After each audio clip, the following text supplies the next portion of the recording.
우리는 여행을 준비할 때 보통 계획부터 세웁니다. 숙소 위치를 정하고 이동 방법을 확인하고 맛집을 찾아봅니다. 하지만 이 영상의 시작은 조금 다릅니다. 한 가족이 카메라 앞에서 짧게 말합니다. Going to Korea. 특별한 설명도 긴 준비 과정도 없습니다. 그저 지금부터 한국으로 떠난다는 한마디로 영상이 시작됩니다. 이 장면에서 이미 한국이라는 나라가 어떤 방식으로 받아들여지고 있는지 드러납니다. 계획이 없어도 갈 수 있을 것 같다는 인식 그 자체입니다. 새벽 시간 숙소를 나서 공항으로 향하는 장면에서 여행의 현실적인 모습도 함께 담깁니다. 졸린 얼굴 짐을 끌고 이동하는 가족의 모습은 어느 나라 여행과 크게 다르지 않습니다. 하지만 목적지가 한국이라는 점에서 이후의 장면은 조금씩 달라지기 시작합니다. 공항에 도착하고 비행을 마친 뒤 한국 땅에 발을 디딥니다. 영상 속 가족은 특별한 감탄사를 연발하지 않습니다. 대신 주변을 살피며 상황을 받아들입니다. 공항 내부는 붐비지만 정돈되어 있고 사람들은 각자의 동선대로 움직입니다. 처음 방문한 외국인 가족임에도 길을 찾느라 멈춰 서는 장면은 거의 보이지 않습니다. 짐을 찾고 이동하는 과정이 자연스럽게 이어집니다. 이 부분은 설명이 없어도 전달됩니다. 한국 공항의 구조는 처음 오는 사람도 흐름을 따라가게 만드는 방식으로 설계되어 있기 때문입니다.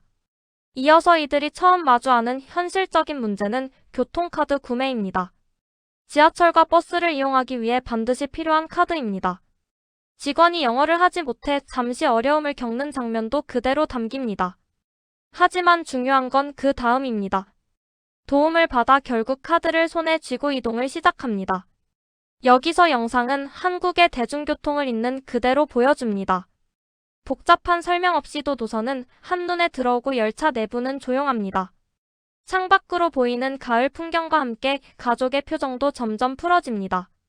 이들은 아직 관광지를 본 것도 아닙니다. 단지 이동하고 있을 뿐입니다. 그런데도 여행이 이미 시작된 느낌을 받습니다. 목적지를 정하지 않고도 도시 안으로 자연스럽게 들어갈 수 있다는 점이 이 장면의 핵심입니다. 이후 영상은 도심으로 이어집니다. 휴일이라 문을 닫은 가게도 있지만 불편함보다는 상황을 받아들이는 분위기입니다. 맥도날드에 들른 장면에서는 또 다른 반응이 나옵니다. 재사용 컵 하나에도 환경을 고려한 시스템이 자연스럽게 적용되어 있다는 점입니다. 영상 속에서는 짧게 지나가지만 이런 작은 요소들이 외국인에게는 생활 기준의 차이로 인식됩니다. 하루를 마무리하고 숙소로 이동합니다. 문을 열고 들어서는 순간 공간에 대한 반응이 바로 나옵니다. 방의 크기, 침대 구성, 발코니까지 이어지는 구조는 예상보다 여유롭습니다. 이 장면에서 카메라는 방 안을 천천히 훑습니다. 그리고 한쪽에 놓인 의료관리 기계 앞에서 멈춥니다. 옷을 넣어두기만 하면 관리가 되는 기기입니다. 영상 속 가족은 이것이 무엇인지 바로 이해하지 못합니다. 설명을 듣고 나서야 반응이 나옵니다.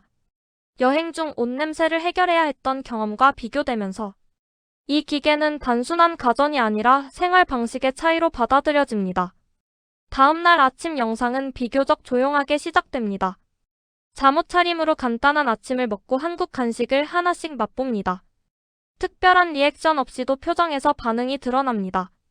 이어서 거리로 나섭니다. 한국의 도심 골목을 걷는 장면은 길게 이어집니다. 카페, 상점, 사람들의 움직임이 자연스럽게 담깁니다. 디저트 가게에 들러 처음 보는 음식에 도전합니다. 한 입 베어 무는 순간 표정이 바뀝니다. 이 장면은 설명이 필요 없습니다. 부드럽고 진한 식감에 대한 반응은 표정으로 충분히 전달됩니다. 배가 고파진 가족은 다시 식당으로 향합니다. 고기를 굽는 장면에서는 소리와 표정이 중심이 됩니다. 매운 음식 앞에서 아이가 힘들어하는 모습도 그대로 담깁니다.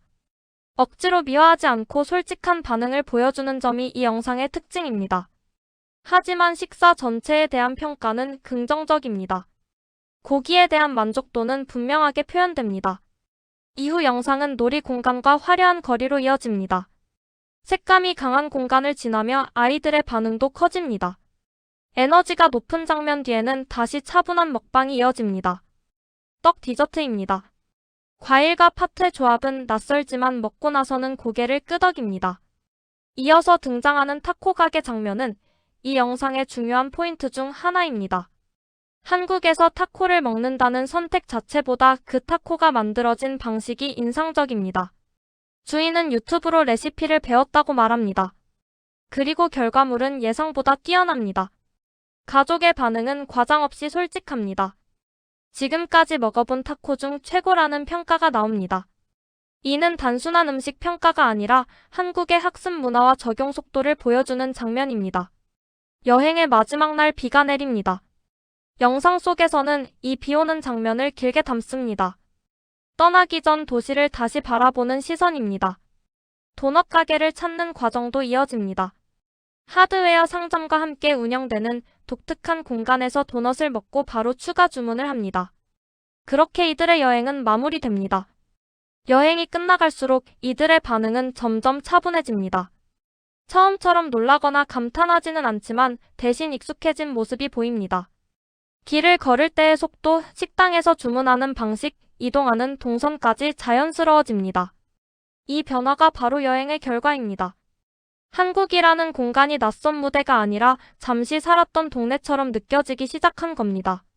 많은 외국인들이 한국 여행을 마치며 비슷한 말을 합니다. 좋았다보다 편했다는 표현을 먼저 꺼냅니다. 이 차이는 기억에 오래 남습니다. 계획 없이 시작했지만 불안보다 편안함이 남았습니다. 이 영상에 등장하는 장면들은 모두 극적인 사건이 아닙니다. 하지만 이동, 식사, 숙소, 소비 모든 과정에서 외국인의 시선은 반복해서 멈춥니다. 우리가 당연하게 여기는 구조와 흐름이 누군가에게는 새롭게 느껴지기 때문입니다. 이 영상은 한국을 과장해서 보여주지 않습니다. 대신 외국인이 직접 겪은 하루를 통해 한국이 어떤 나라로 인식되는지를 보여줍니다. 그래서 이 브이로그는 단순한 여행 기록을 넘어 하나의 관찰 영상이 됩니다. 우리가 사는 이 일상이 왜 콘텐츠가 되는지 그 이유가 이 안에 담겨 있습니다. 영상이 조금이라도 마음에 남으셨다면 구독과 좋아요 한 번으로도 큰 힘이 됩니다. 끝까지 시청해주셔서 감사합니다.